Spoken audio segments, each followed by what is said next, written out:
AG ನ್ಯೂಸ್ಗೆ ಸ್ವಾಗತ. ಬೆಳಗಾವಿ ಜಿಲ್ಲೆಯ ಸವದತ್ತಿ ತಾಲೂಕಿನ ನವಿಲುತೀರ್ಥ ಜಲಾಶಯದ ಸಮೀಪ ಕಲ್ಲು ಗಣಿಗಾರಿಕೆ ವೇಳೆ ಸಂಭವಿಸಿದ ವಿದ್ಯುತ್ ಅವಘಡದಲ್ಲಿ ಇಬ್ಬರು ಯುವ ಕಾರ್ಮಿಕರು ಮೃತಪಟ್ಟ ದುರ್ಘಟನೆ ಜರುಗಿದೆ. ಗಣಿಗಾರಿಕೆ ಪ್ರದೇಶದಲ್ಲಿ ಹಿಟಾಚ್ ಜೆಸಿಬಿ ಯಂತ್ರದ ಮೂಲಕ ಕೆಲಸ ನಡೀತಾ ಇದ್ದ ಸಂದರ್ಭದಲ್ಲಿ ಯಂತ್ರದ ಬಕೆಟ್ 11 ಕೆವಿ ವಿದ್ಯುತ್ ತಂತಿಗೆ ತಗುಲಿದ ಪರಿಣಾಮ ವಿದ್ಯುತ್ ಪ್ರವಹಿಸಿ ಅಪಘಾತ ಸಂಭವಿಸಿದೆ. ತಕ್ಷಣ ಪರಿಸ್ಥಿತಿ ಗಂಭೀರವಾಗ್ತಾ ಇದ್ದಂತೆಯೇ ಚಾಲಕ ಹಾಗೂ ಸಹಾಯಕ ಯಂತ್ರದಿಂದ ಕೆಳಗೆ ಜಿಗಿದ್ರು. ನೀರಲ್ಲಿ ವಿದ್ಯುತ್ ಹರಿದಿದ್ದರಿಂದ ಇಬ್ಬರು ಕೂಡ ಸ್ಥಳದಲ್ಲಿ ಮೃತಪಟ್ಟಿದ್ದಾರೆ. ಮೃತರನ್ನ ಜಾರ್ಖಂಡ್ ಮೂಲದ ರವಿಕುಮಾರ್ ಸಿಂಗ್ ಮತ್ತು ಸುಭಾಷ್ ಸಿಂಗ್ ಅಂತ ಗುರುತಿಸಲಾಗಿದೆ. ಕೆಲಸದ ನಿಮಿತ್ತವಾಗಿ ಬೆಳಗಾವಿಗೆ ಬಂದಿದ್ದ ಇವರಿಬ್ಬರ ಅಕಾಲಿಕ ಸಾವು ಕುಟುಂಬದವರಲ್ಲಿ ಶೋಕ ಮಡುಗಟ್ಟಿಸಿದೆ.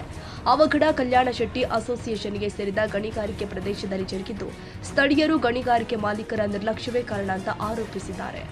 ಘಟನೆಯ ಬಳಿಕ ಕೂಡಲೇ ಪೊಲೀಸರಿಗೆ ಮಾಹಿತಿ ಕೊಡದಿರುವುದು ಅನುಮಾನಕ್ಕೆ ಕಾರಣವಾಗಿದೆ. ಮಾಹಿತಿ ತಿಳಿದ ಕೂಡಲೇ ಪೊಲೀಸರು ಸ್ಥಳಕ್ಕೆ ದೌಡಾಯಿಸಿ ಪರಿಶೀಲನೆ ಮಾಡಿದ್ದಾರೆ. ಈ ಘಟನೆ ಸವದತ್ತಿ ಪೊಲೀಸ್ ಠಾಣಾ ವ್ಯಾಪ್ತಿಯಲ್ಲಿ ಜರುಗಿದ್ದು, ಪ್ರಕರಣ ದಾಖಲಿಸಿಕೊಂಡು ಮುಂದಿನ ತನಿಖೆ ಕೈಗೊಳ್ಳಲಾಗಿದೆ.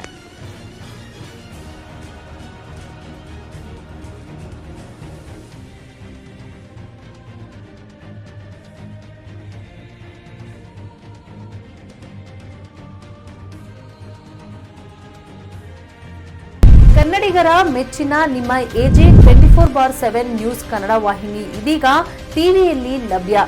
ವೇಳೆ ನೋಟಿಸ್ ಕೊಟ್ಟಿದ್ರೆ ವಾಪಸ್ ತಗೋತೀವಿ. ಇವತ್ತು ವಕ್ಫ್ ಪ್ರಾಪರ್ಟಿ ಅಂತೇಳಿ ಬರ್ತದೆ ಅಂತ ಹೇಳಿದ್ರೆ ರೈತರು ಬೀದಿಗೆ ಬದಲು ಏನ್ ಮಾಡ್ಬೇಕಾಗುತ್ತೆ? ಯಾರು ವೋಟ್ ಹಾಕಿಲ್ಲ ಅಂದ್ರೆ ಗ್ಯಾರಂಟಿನೆಲ್ಲ ಸ್ಟಾಪ್ ಮಾಡ್ಬಿಡ್ತೀವಿ.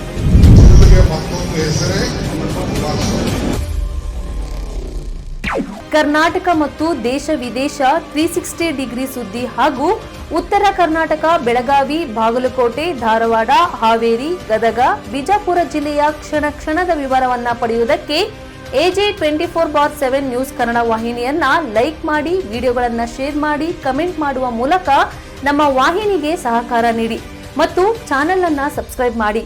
ಧನ್ಯವಾದಗಳು.